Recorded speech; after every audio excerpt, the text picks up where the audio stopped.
What's up, everybody? Welcome to the Second Chance Live story. We're all about telling powerful second chance stories. And you guys know me. I'm your host, Gerald Stinson. I'm a former Division I athlete, a suicide survivor. And, I'm a dad, a girl dad.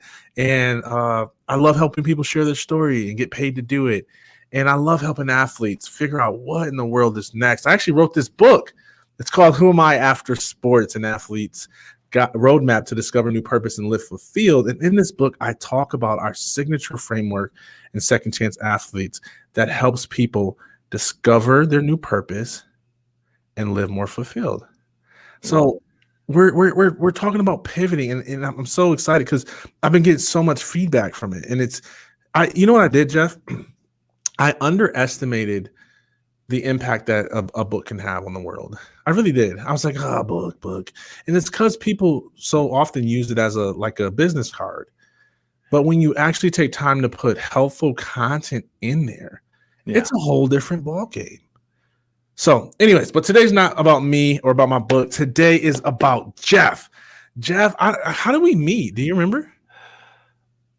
Man, just networking. Somebody introduced us to each other, and the rest is history. Yeah. The wonderful world of social media and networking. If you utilize it right, it brings us so much closer, which is such a beautiful thing, right?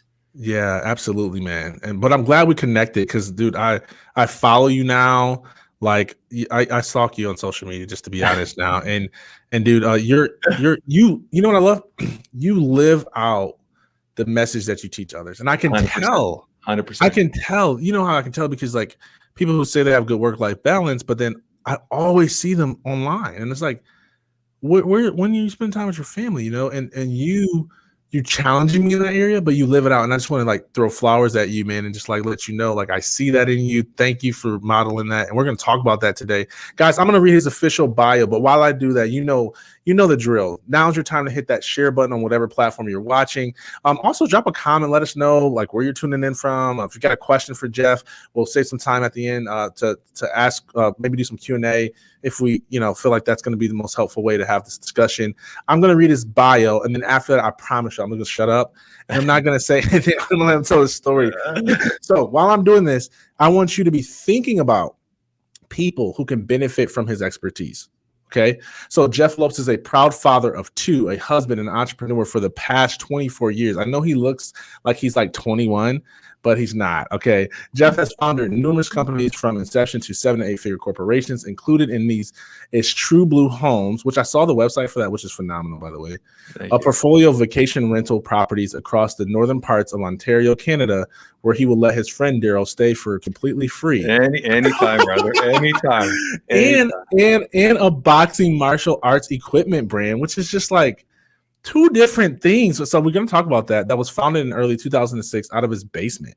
Jeff is currently a host of a top-rated entrepreneurial podcast. It's called Jeff Knows, right? Isn't that what's called? Jeff Knows Inc. Yeah. Jeff Knows Inc. Over the past 3 years, he has coached countless entrepreneurs in balancing the obstacles of fatherhood and entrepreneurship, which I'm excited to learn about that, and achieving a higher level of success in both areas. As fitness leadership college graduate and certified NLP, right? Let's see. Can I say this right? For those of you who don't know what that is, and you're like me, you just learned that this year, it's neuro-linguistics programming. Man, I feel so smart, not going to lie. I love to talk about that. Master, and he's a life coach. He's taken all his experience to create a man's purpose, a brotherhood for entrepreneur dads like us. This membership-based platform was designed to lead men on creating a higher purpose within themselves physically, mentally, and spiritually. This will lead to greater levels of success with building their business while creating financial freedom and giving these men an opportunity to become more present and active as fathers and partners. And I usually don't read that much of a person's bio, but because there were so many things that I wanted people to get, I wanted them to know the fatherhood piece. I wanted them to know the multiple business piece. I wanted them to know like how different some of that is and also your certifications. And there's so many different things. So guys, now you know who he is. And this is my time to shut up. Jeff, let us know like the story. Like, how did you get into entrepreneurship and when did you start? Before we start, I'm going to say something to you. Yeah. You are such a natural talker. Oh, thanks, man. I love this. I love this. You're just flowing, man. I mean, I see TV show hosts coming out of this. Love it. Okay, sorry about it. Go to your question. So so thank you, by the way. And I mean that because there was a time where that was not the case, right? I was so insecure to speak. I hated the sound of my voice.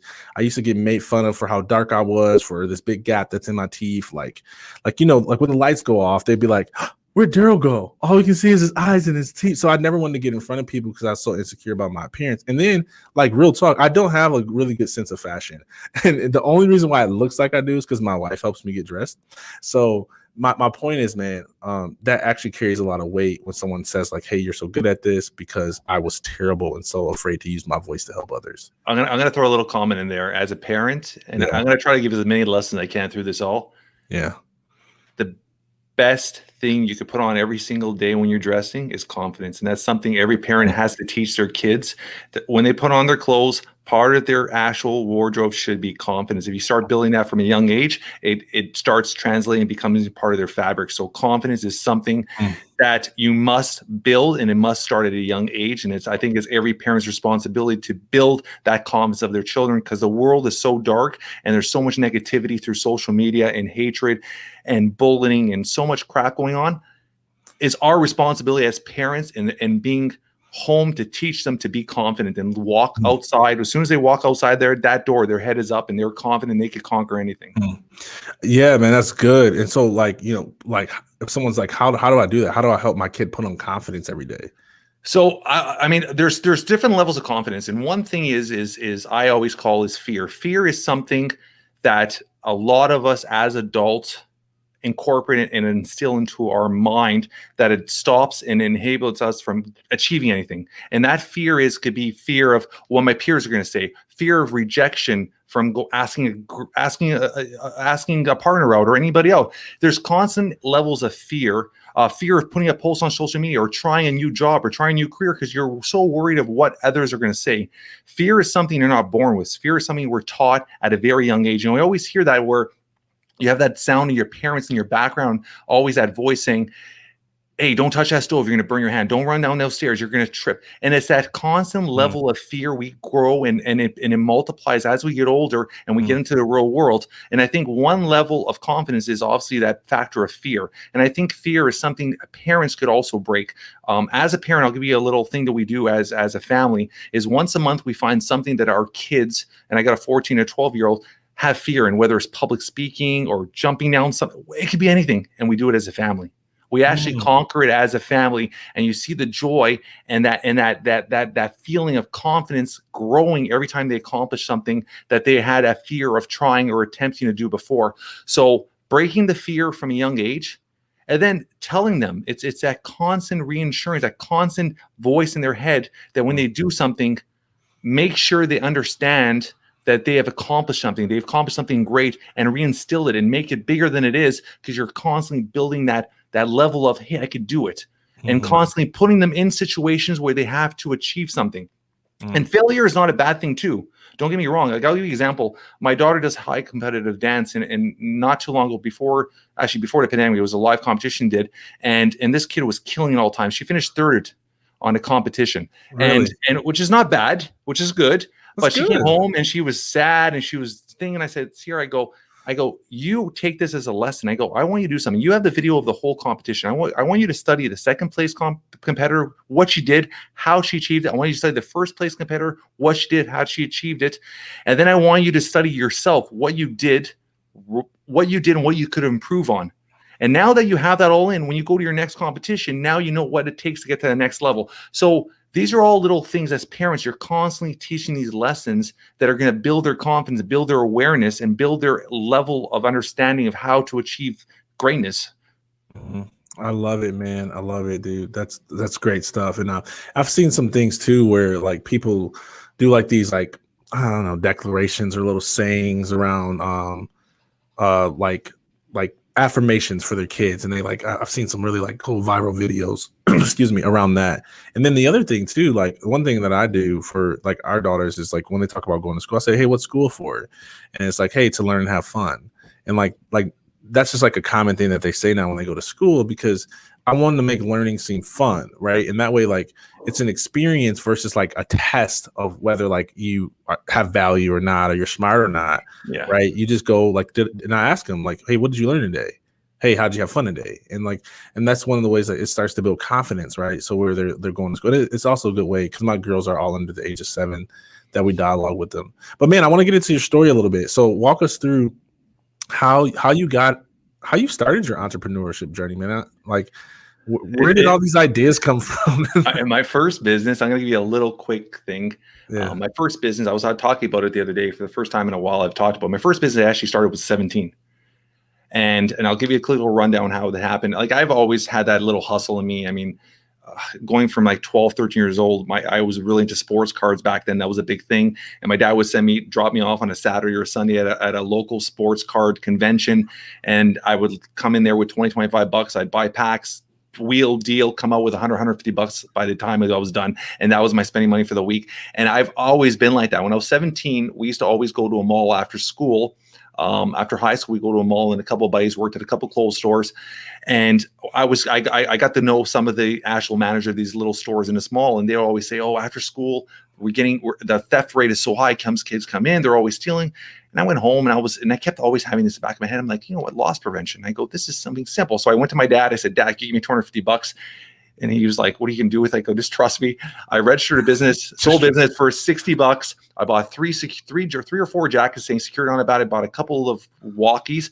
And with a registered business, got some business cards. And I started hitting all the stores in the malls and say, listen, I'm going to drop off somebody here just for prevention at the front door with a security jacket from 3 to 7.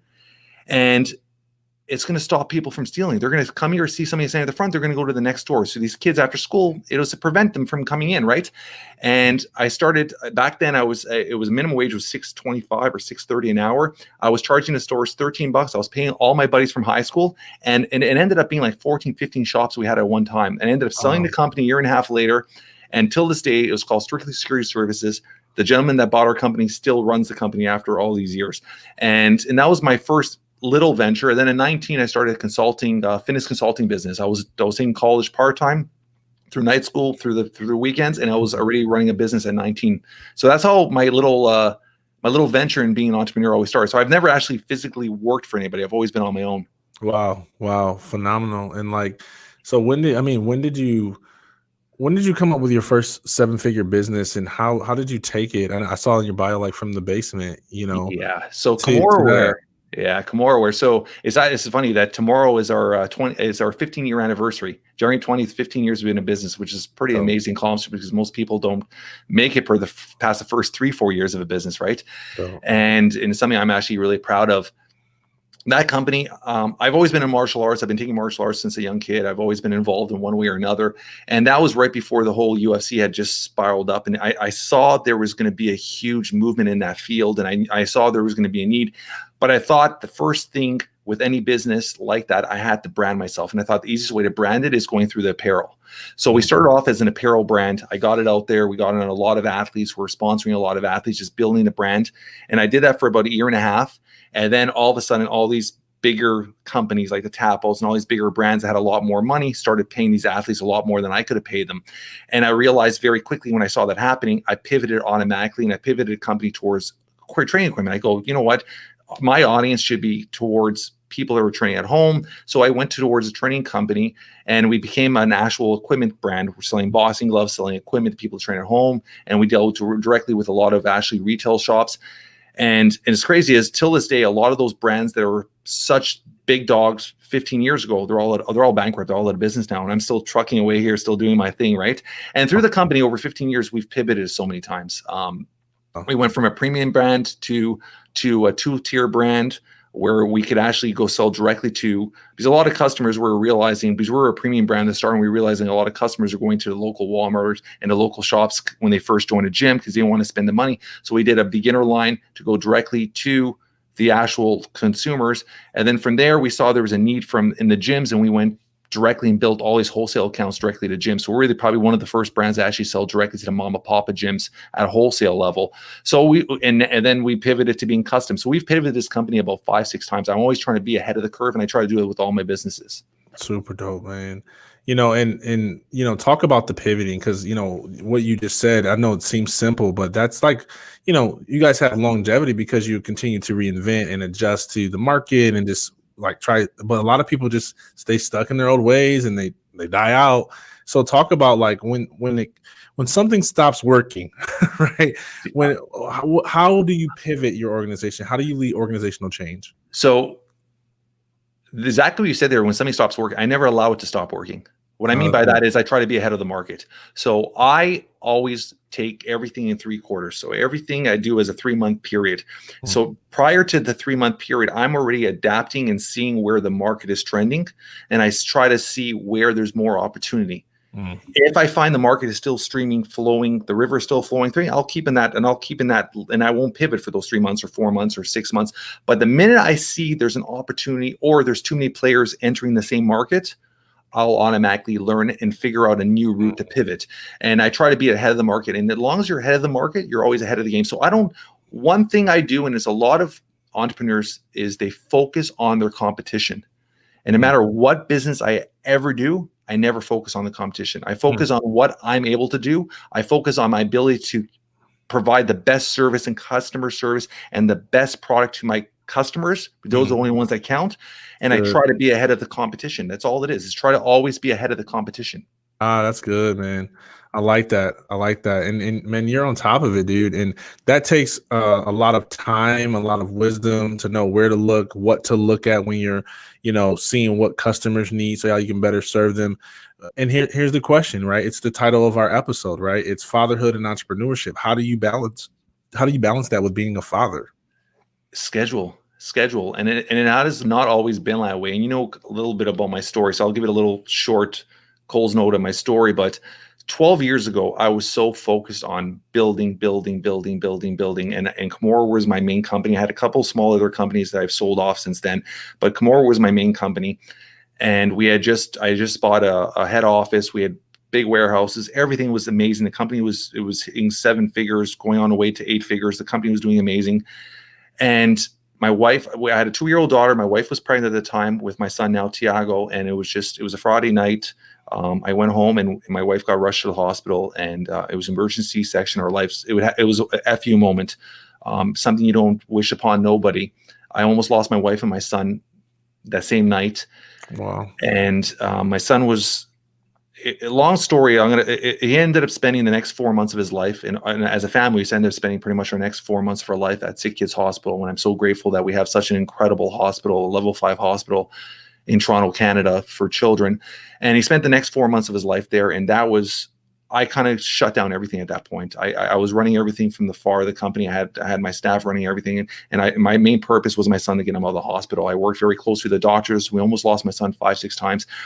And through the process, when he finally came home, they didn't want to discharge him. It was 4 months, and he was only 4.5 pounds at 4 months. He was tiny, size of my hand at 4 months old. And I forced the doctor to discharge him because I needed to take him home. And I was ready at that point to take charge of my life. And when they discharged him, they had to give me his diagnosis or label for the discharge papers, and they diagnosed him with CP, cerebral palsy. And they said he would be most likely stuck to a wheelchair his whole life. And I couldn't accept that, and I wouldn't accept that. And I literally didn't sign the papers. I grabbed my son. I left that day. And he became my purpose. From every day from that day on, I would stretch his legs. I would roll his legs out. I would take every therapy possible. And I ended up getting him, it's a crazy little story. And I don't know if I told you that or not, but it was about a year old. I was trying to get him to balance, and I couldn't get him to balance. And my mom, I was trying to get him to lift his legs. And that was with the CP, is a very hard time throwing a signal to his legs to lift his feet up. So my mom found at this used store these tiny little cowboy boots, and they're stiff and hard. And my mom's like, you know what? Try these with Tiago. And I said, okay. So I grabbed them, and there was a rec center by my house, and I put on these big cowboy boots, and they were stiff and hard. And on my hands and knees, I would walk hours a day back and forth, holding him to get him to lift his feet up, Eventually he got the rhythm of it, and he ended up starting to do it. And I got the hospital to end up convincing them to put him on AFO's braces. And the braces, we were told he would wear till 19. Fast forward 12 years before his 12th birthday, he's getting ready to run his first marathon. He's out of his braces. This kid's jacked to the bone. He works out 6 days a week, complete fitness fanatic. And it's been this journey of just this emotional, draining story of I've learned to understand the value of family through these 12 years. And I quickly adapted. I called it 3 to 7. I have never missed a dinner home I'm home from pretty much 3 to 7 every single day. And today is obviously a little exception, but I'm home and I sit down and I have dinner with my families. I think that's the most precious time. It's something I'm going to circle back that you talked to, is having that open dialogue. And I find the best time to have an open dialogue with your family and your children as they get older is sitting down in a relaxed meal environment. So I think that's very precious to do. And my son became my focus, and everything he's accomplished, as much as I feel like I know I've been a massive part of it, but I've learned so much from him. I've learned how to be stronger, man. I learned how to fight more. I learned how to love more. I learned how to appreciate more. So there's so many lessons, and this kid's resilience and his relentlessness is you can't see it from another 12-year-old in this world. And he's just so driven, and that just drives me every day more and more, and it's made me accomplish more and more. Because when he was out of the hospital, I realized very quickly his future, we were uncertain of his future. I didn't know where his future would be. And I realized very quickly that if something were to happen to me, everything I've built over that period of 12 years or whatever it was, all those years of Kimura, where if I'm not present, that company would probably fall apart. So I really shift quickly into the real estate market. And that's where I got into the real estate market. That's where I started building True Blue Homes, which is a vacation rental business. And I started investing in properties. And we quickly bought, I always say we, but I quickly bought 4 properties, vacation properties, had a beautiful 4-season area in Northern Ontario, skiing, winter. It's an absolute gorgeous 5-star resort area. And I'm currently in the process of building a 16-acre kind of cabin retreat. They're going to be running retreats, and maybe have you up there running retreats one day as well. But I've really focused on the vacation rental because it gave me such a passive income. Wow. And it also gave me the opportunity, if something were to happen to me, my children had set secure value. They had set properties. That's something that I could step away and knowing that they're going to be taken care of. And that was very important for me at that point. Dude, I love it. Such an inspiring story. And I know when we talk personally, I heard it, but hearing it again, man, it never gets old. And, one of the things that I hear, and it's honestly not just something that I hear, it's something that I struggle with too. And I was talking to another friend of mine who is in the work-life balance. I should connect you guys. His name is Dr. Richard Schuster, and his story is amazing, dude. Like, he was going, grinding that, wake up early, stay up late, and he had a stroke. And like, it was because he was just working too much. And so that's where, he almost lost his life. And he actually had another near-death experience too, but that was what, caused him to really set boundaries. And here's the thing that I said to him. I'm like, one of the hardest things about that is there's this belief that if I work less, I'll make less. And I know even sometimes, like especially when I'm in launch mode, like I'm launching a program, a course, whatever, like the hardest thing to do is focus and be present with my family when I'm like, am I missing something? Like, is this thing like going to take off? Like I wanted to take off, like, and so how do you help people? One word, buddy: schedule. Schedule. Yeah. Schedule. My schedule, I put my schedule up every month. And the first thing I do is I block my family time in my schedule. My kids at the fence, whatever it is, I block my schedule. And then I sacrifice what I have to do, knowing that if I want to be a present father, if I want to be a present active husband, I need to focus on spending the time and have a very successful company. Because don't get me wrong, I love money and I want to be successful and I want to achieve as much as everybody else. In order to do that, I need to first off have everything blocked off. So time is very valuable. I do not waste time. My schedule is so precise. When I have an opening for an hour, it's an hour. And everything too is I sacrifice myself by waking up early. I've been up for the last 12 years at 4:30, Monday to Friday, and I'm at 6 o'clock Saturday and Sunday every day.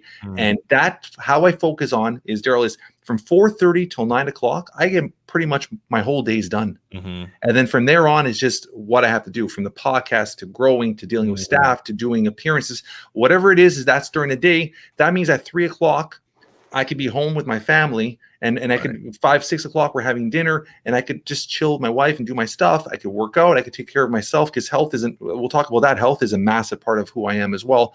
So schedule is the most important. Schedule, you have to have a very precise schedule and a very blocked schedule, and you have to study your schedule, understand your schedule.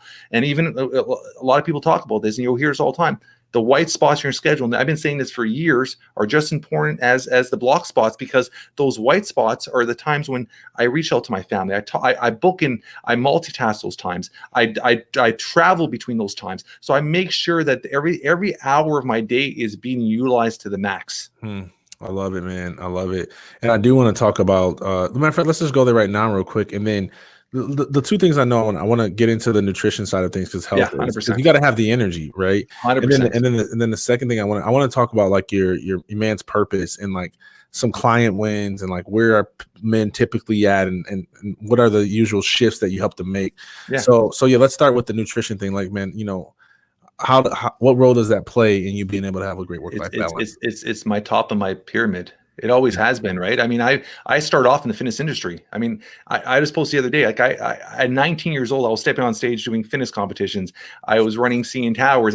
Fitness has always been a part of my life since I was 16 years old. Even before, I was probably 15. I was in grade 10, and I was 6'2", 135 pounds. Everybody made fun of me because I was so skinny. And I was like, I'm hitting the gym, and I fell in love with fitness ever since. And I cannot remember not working out ever since. I've taken breaks here and there, but it's been very consistent.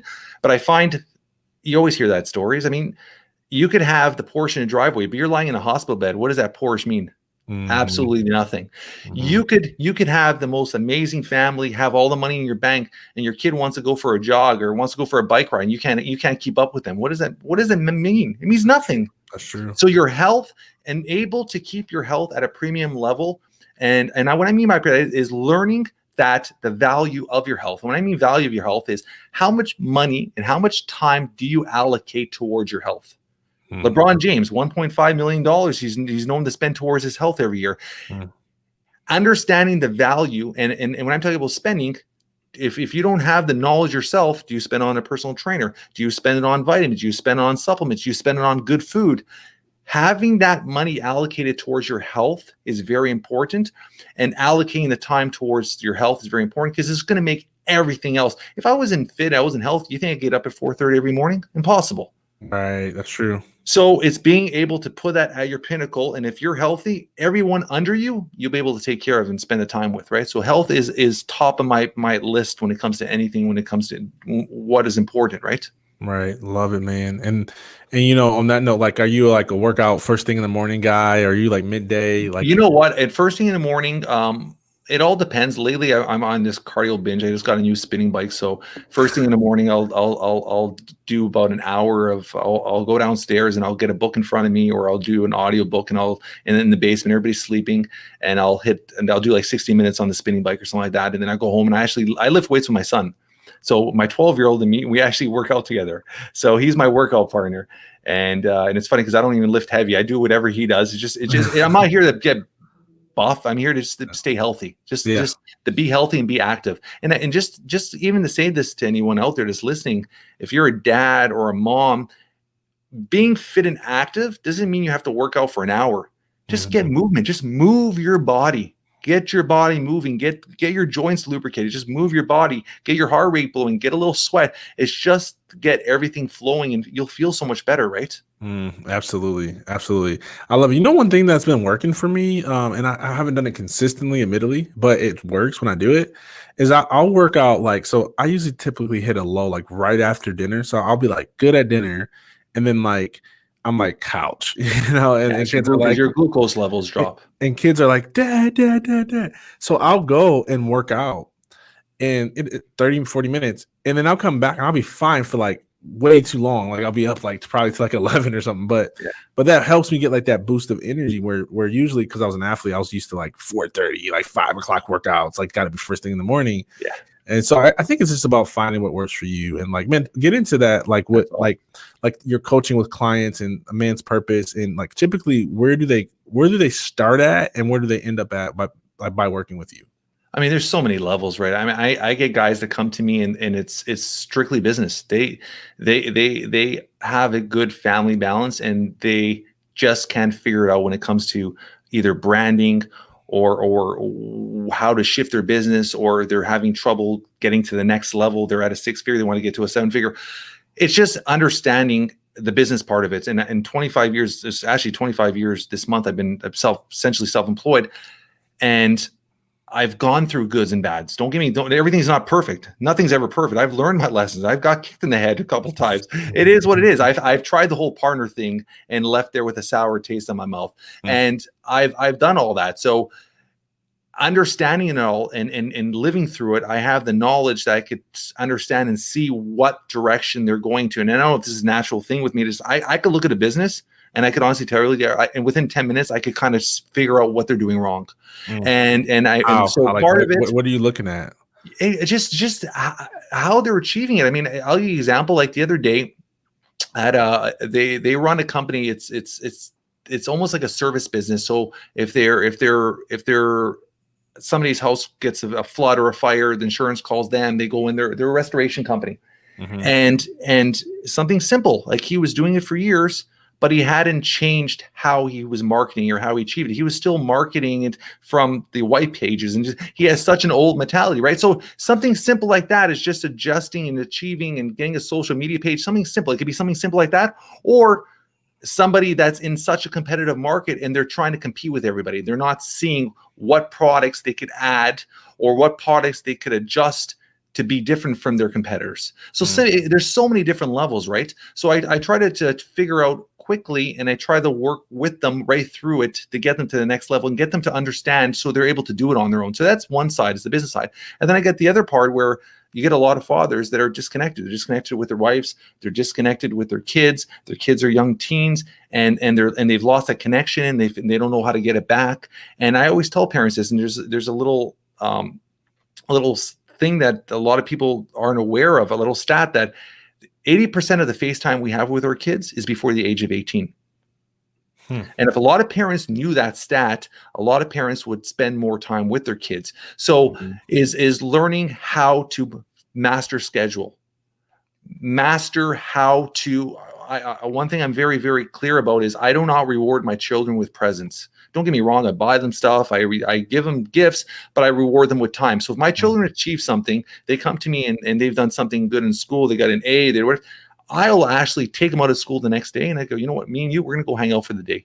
I reward them with time. I want them to build a memory with me that they're going to think of 20 years from now, instead of a gift that 3 months from now or a month from now, they're never going to look at again. So I build memories that way. So teaching men how to build memories with their family, how to do other stuff with also, there's somebody just popped up their question, but build memories with their family.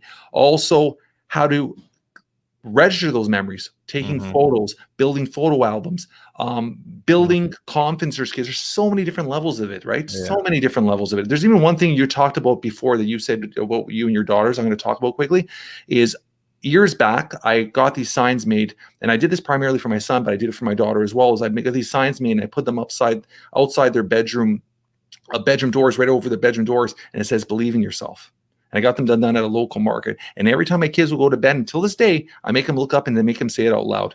And that was building that self-confidence, especially. And I did this primarily for my son because I knew years back, him going to school, wearing braces, wearing glasses, being an undersized kid, he was going to be picked on. So I had to make sure he was confident. My wife at the beginning were like, "Oh, make him wear pants to school because I don't want people to see his braces." I was like, "You're wearing damn shorts. You're going to embrace what you have.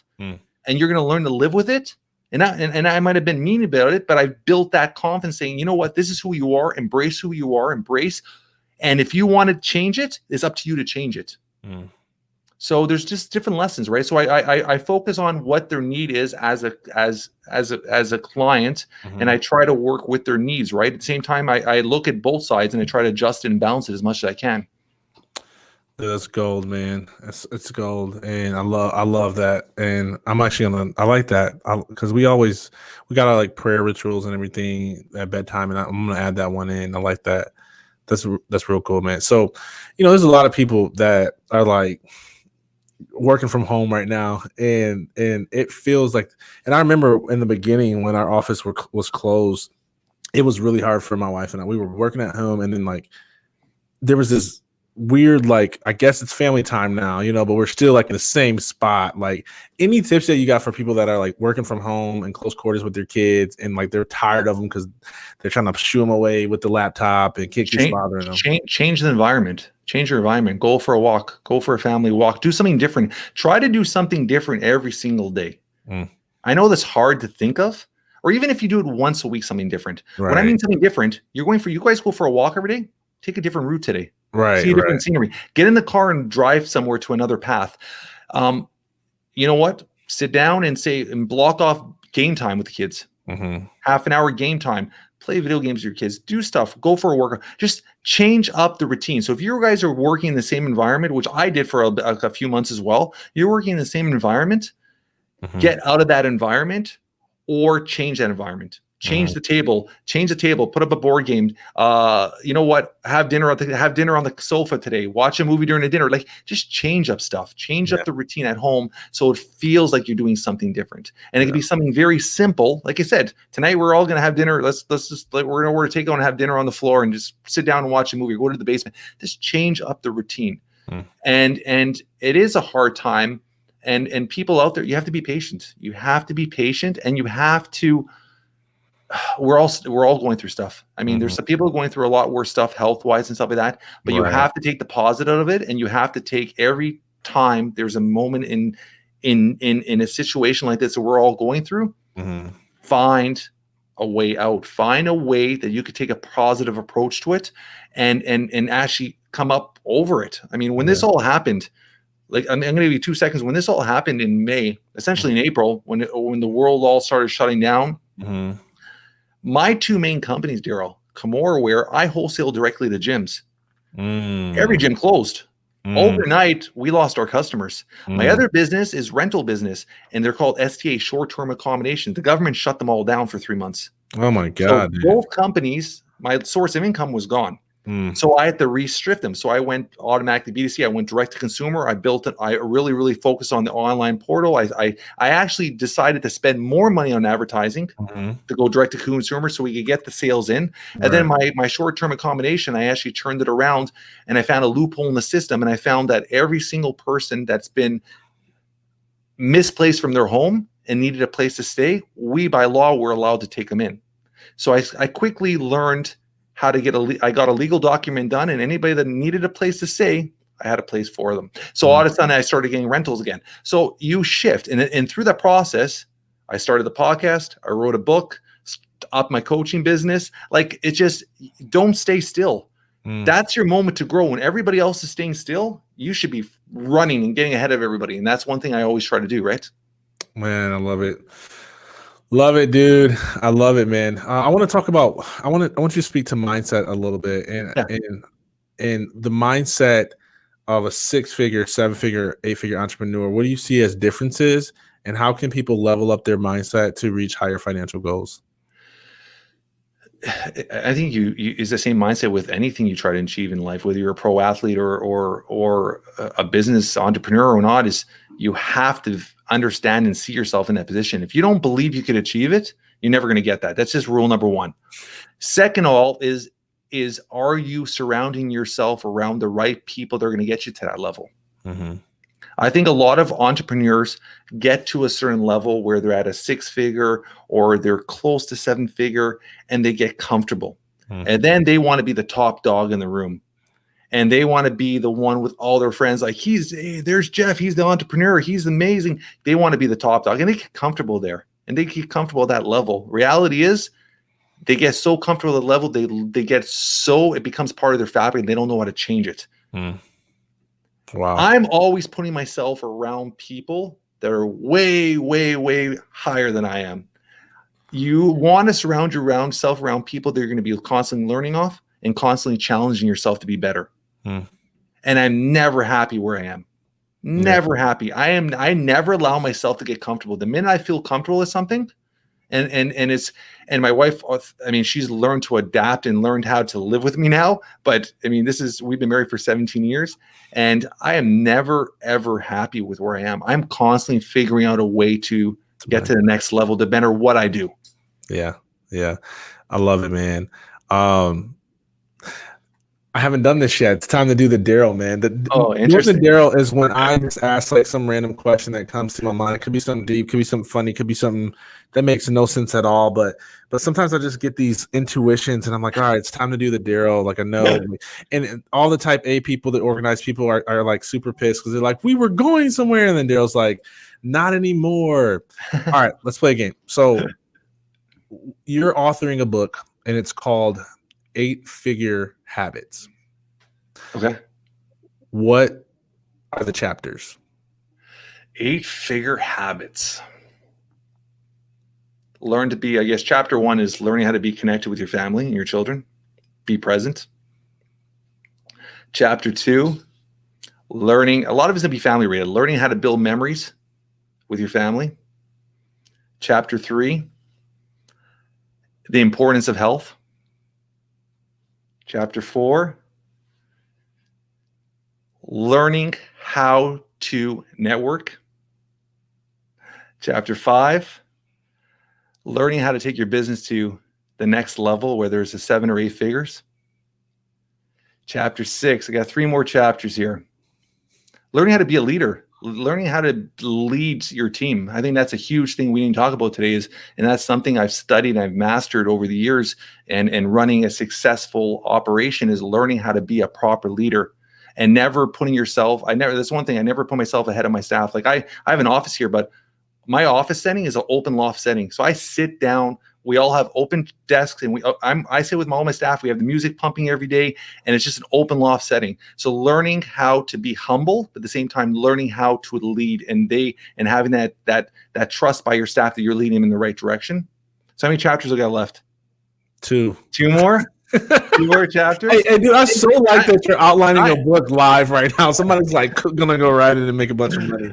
Like, you know what? Is enjoying life. Yeah.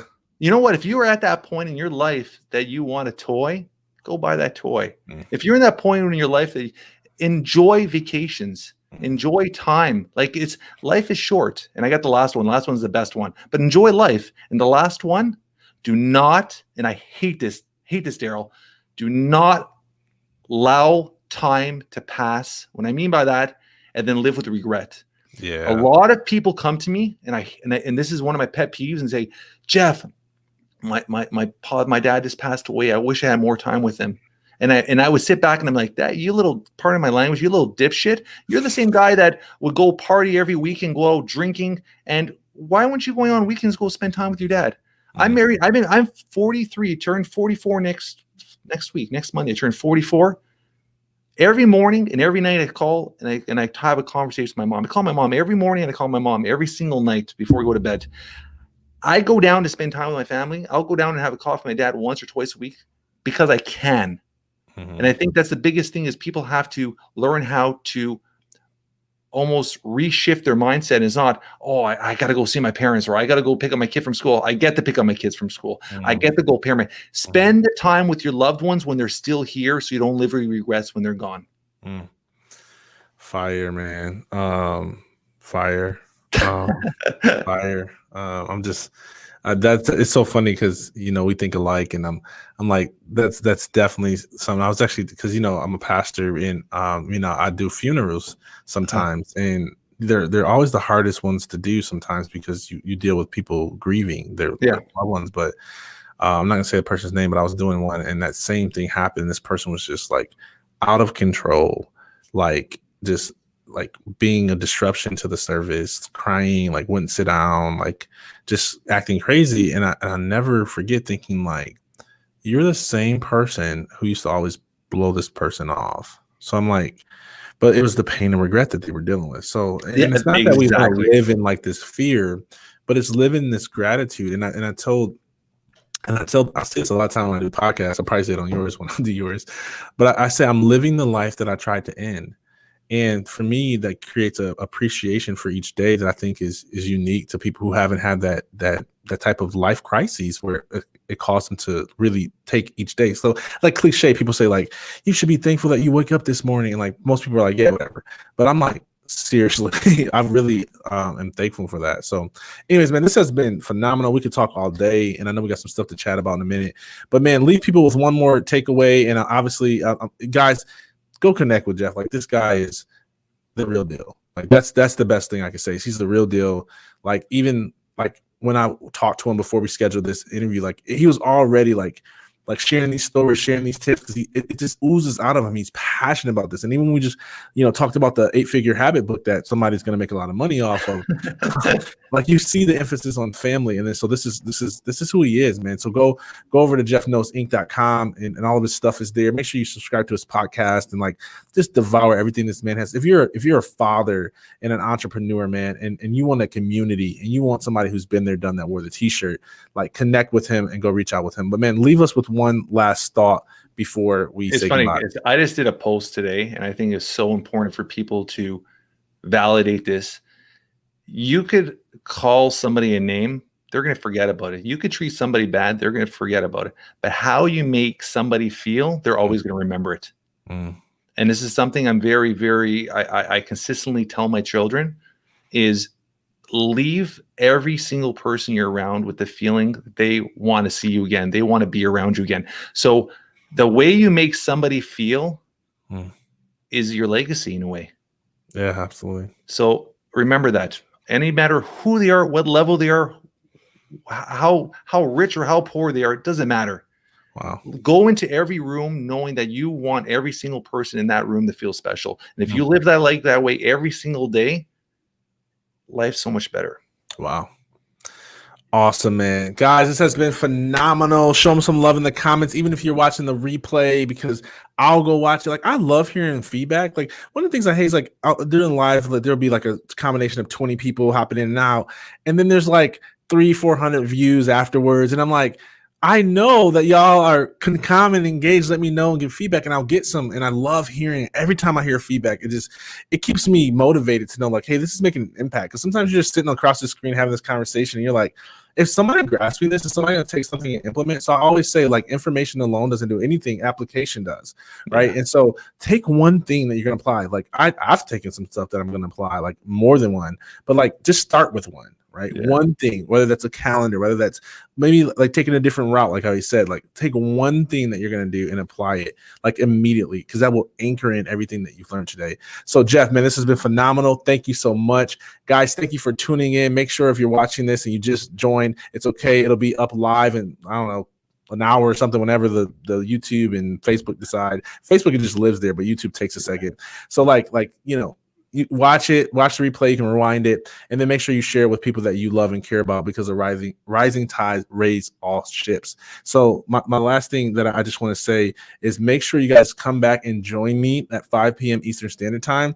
I'll be interviewing a former Olympian. She's phenomenal. She's in the athlete transition space. So, like, I'm excited to learn from her, because she interviewed over 100, like, is it 100? 1,000? I want to say it was 1,000.